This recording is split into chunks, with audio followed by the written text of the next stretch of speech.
দিন বাবা জেনে রেখে দেন হে মুসলমান।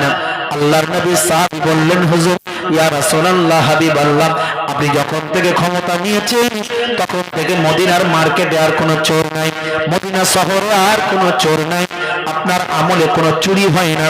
তাই আমরা মদিনার বাজারে যারা বাজার করি, মদিনার মার্কেটে যারা ব্যবসা করি, আমরা আর আমাদের অবশিষ্ট সম্পদ, অবশিষ্ট মালটা আমরা আর বাড়িতে নিয়ে যাই না, এই আমরা এখানেই রেখে দিয়ে চলে যাই, আমাদের চুরি চামারি হয় না।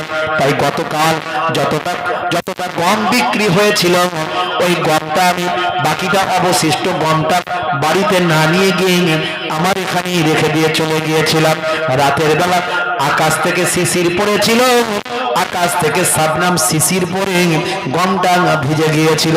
আমি অতটা মাথায় নিইনি বিষয়টা যে ভিজে গমের ওজনটা বেশি হয়ে যাবে, শুকানো গমের ওজনের থেকে ভিজে গমের ওজন বেশি হবে, এই সামান্য বিষয়টা আপনার নজরে পড়বেন। আর এটা মানুষকে ঠকানো হবে, এটা আমার জন্য গুনাহ হবে, এটা আমি বিষয়টা এতটা অনুধাবন করতে পারিনি। সামান্য ওপরে আকাশ থেকে শিশির বিন্দু পড়ে ভিজে গিয়েছিল, সকালবেলা শুকানো গম নিয়েছে আমি তার উপর ঢেলে দিয়েছি। হুজুর বেয়াদবি নেবেন না, ইচ্ছাকৃত ভাবে মানুষকে ঠকানোর জন্য আমি এই কাজ করি না। আল্লাহর নবী বললেন সাহাবী শুনে রেখে দাও, আগামী দিন থেকে যেন এরকম না হয়, যে আমার তরিকা মানবে না, যে আমার নির্দেশ মানবে না, সে আমার দলভুক্ত নয়, সে আমার উম্মত নয়। তুমি ব্যবসা করবে, মানুষকে ঠকাবে, আবার নবী করবে, নবীর উম্মত বলে দাবি করবে, সব মানুষকে ঠকাবে, তুমি আমার উম্মত হতে পারো না। আমরা তো ঠকাই না মানুষকে, আমরা নবীর উম্মত না, আমরা ঠকাতে পারি কি করে? কথা ঠিক না ভুল? রাগ করবেন না বাপ। হে যুবকেরা, আল্লাহ বলছেন বান্দারে আপনি আমল দিয়েছি, তার বিনিময়ে একটা জিনিস চেয়েছি, সেটা হলো ইবাদত। তাহলে ইবাদতটা কেমন? ব্যবসা করবেন, ঠকাবেন না, ওজনে কম দেবেন না, মিথ্যার আশ্রয় নেবেন না। এত টাকা দাম রেখেছি, নিতে মন যায় নাও, না হলে যাও। তুমি আমার চাচতো ভাইয়ের ফুফুতো ভাই, গরু বিক্রি করছে, গরু পাইকের গরু বিক্রি করছে, জানিস আমার এই গরুটার দাম হচ্ছে 25,000, আমার কেনা হচ্ছে 25,000, তুমি আমার এলাকার লোক, তোমাকে আমি মামা বলি, আর তুমি আমাকে ভাগনা বলো, তাহলে মামার কাছ থেকে ভাগনা কি আর বেশি নিতে পারে? তুমি দেখো না আমার গরুটা কেমন দেখবে, পঙ্খিরাজ ঘোড়া কিভাবে লাফাবে দেখবে।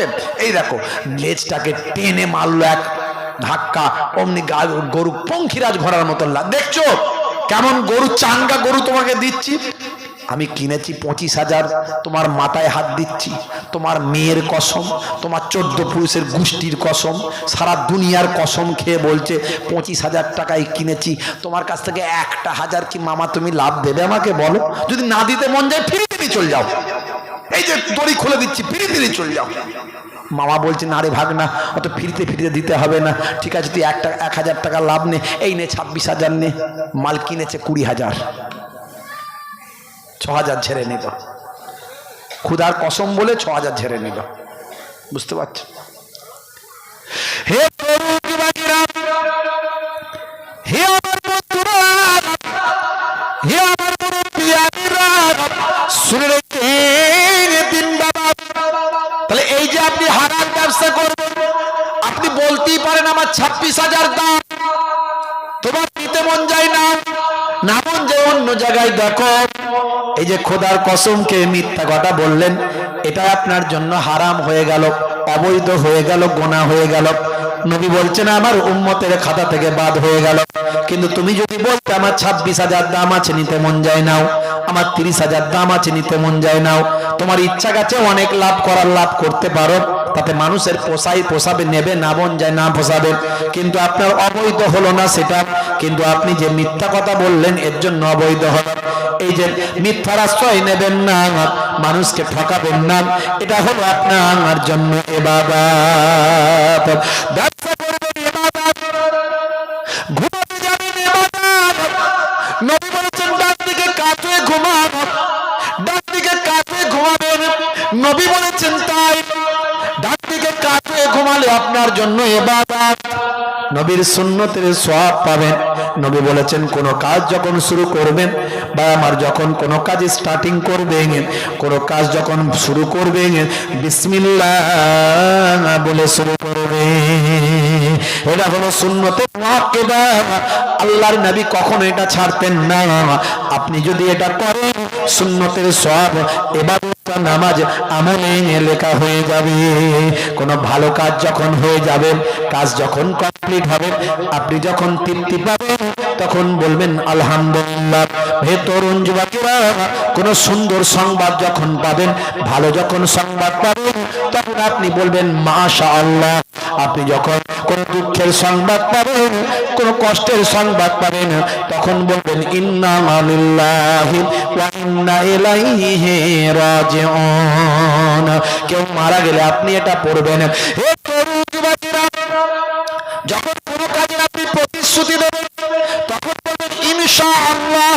আল্লাহ যদি চান কাজটা করবেন, এই যে আমলগুলো আপনি করবেন, এই কাজগুলো করবেন, কথাগুলো বলবেন, এইভাবে জীবন যাপন করবেন, আপনার নামাজ আমলে সুন্নতের সওয়াবটা লিপিবদ্ধ হবে।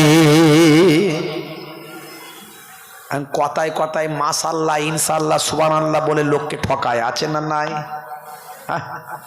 কথায় কথায় এত সুবহানাল্লাহ মাশাআল্লাহ বলছে, মানে অতি ভক্তি চোরের লক্ষণ।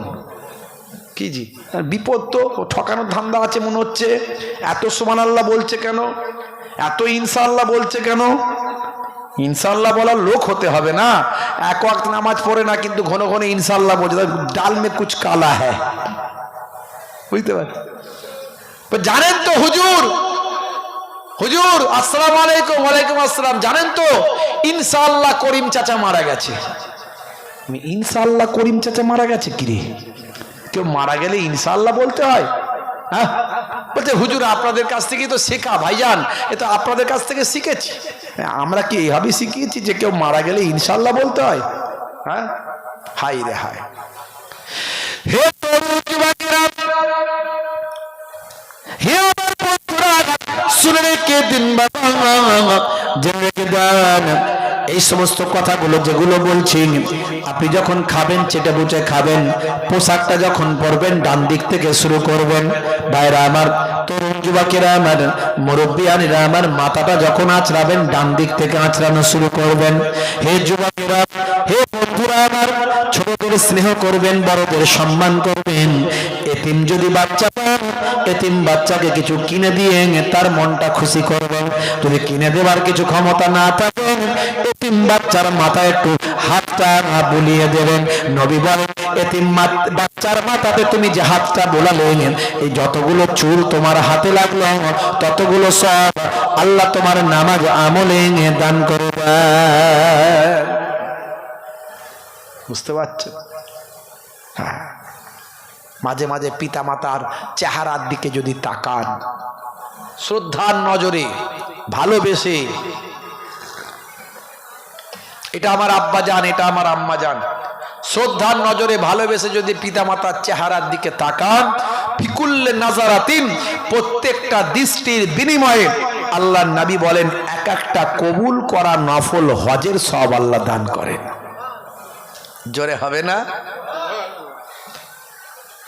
মায়ের সেবা করবেন,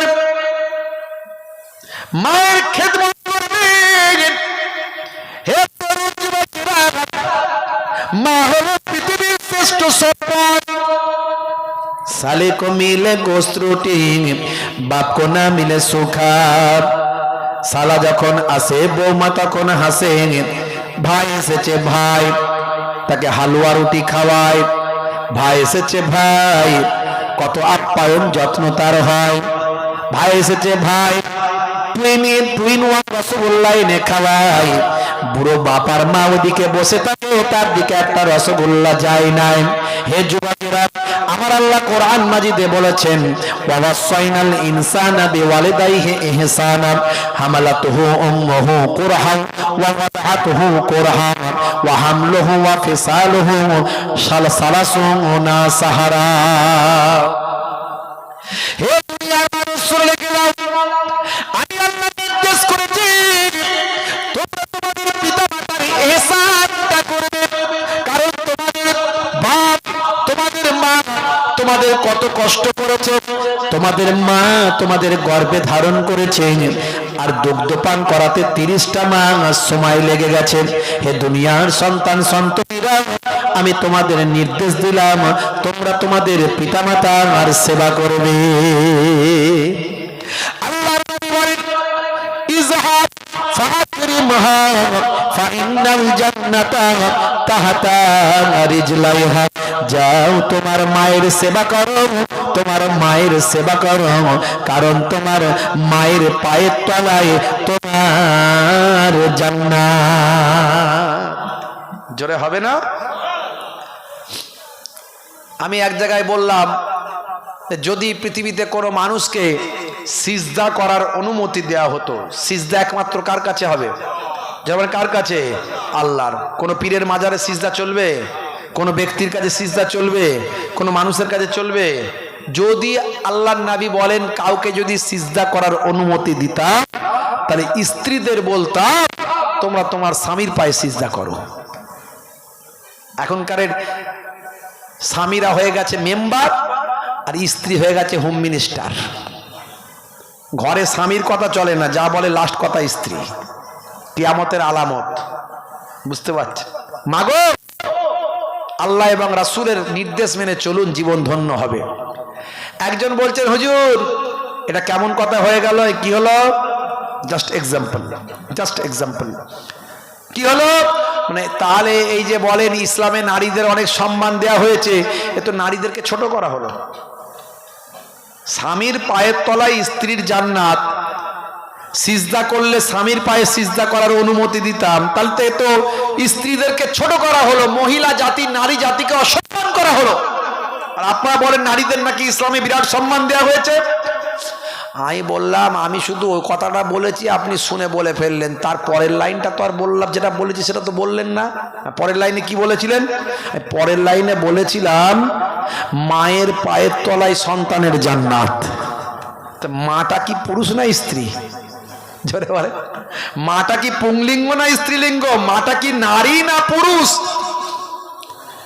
আসলে ইসলামটা বুঝতে হবে, হুড়োহুড়ি করলে হবে না, ধৈর্য ধারণ করে জানতে হবে। কোরআন মাজিদ তো একদিনে আকাশ থেকে চলে আসেনি, দীর্ঘ 23 বছর ধরে এসেছে। তাহলে কোরআন মাজিদ 23 বছর ধরে আল্লাহর নবীর কাছে এসেছে, আপনি 3 দিনে কোরআন বুঝে যাবেন? হ্যাঁ, আপনাকে বুঝতে গেলে অনেক পড়াশোনা করতে হবে। এই কোরআনকে সামনে রেখে বিশাল বিশাল বিশ্ববিদ্যালয় হয়েছে।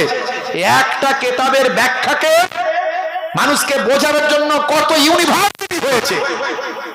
আর আপনি ভাবছেন আপনি একদিনে বুঝে যাবেন, 3 দিনে বুঝে যাবেন, কোরআনের বিরুদ্ধে মামলা করে দেবেন। কোরআনের একটা আয়াত নিয়ে আপনার ডাউট হয়ে গেল, আপনি জানলেন না, তার আগের আয়াত পড়লেন না, পরের আয়াত পড়লেন না।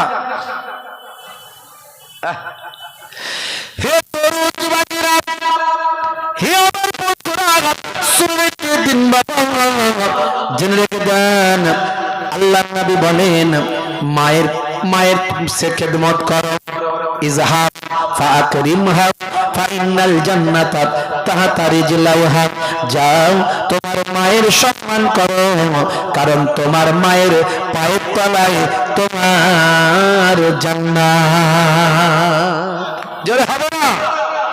মা হলো আমার হৃদয়ের আলো, জননীর মুখ দেখে মন করে ভালো। মায়ের আঁচলেতে কত মুখ মুছেছি, যখনই মুখে হাতে নোংরা দেখেছি।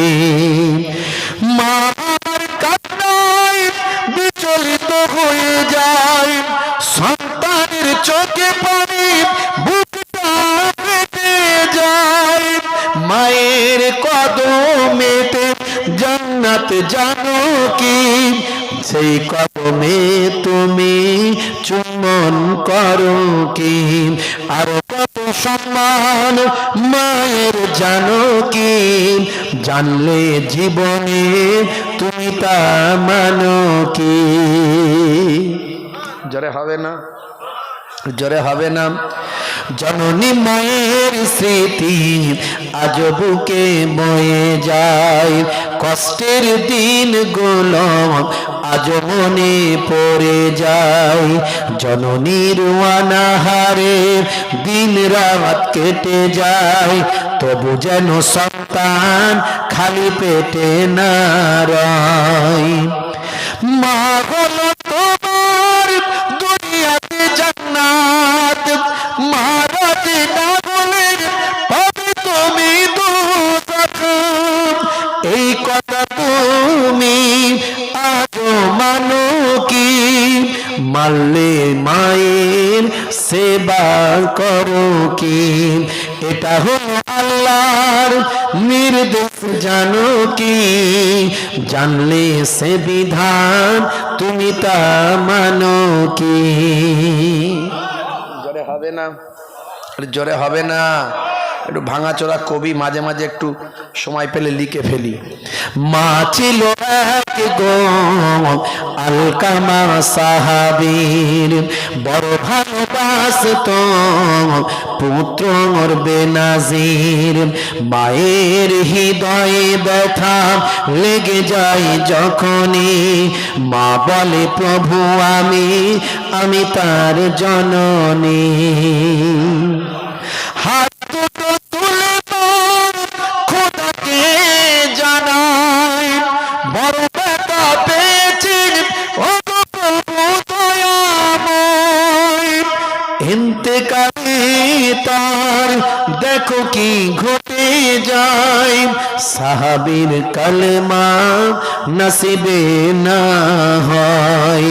নবীজির ওসিলায় মা তাকে ক্ষমা দেয়, কালেমা পড়ে তার রূহ পাখি উড়ে যায়।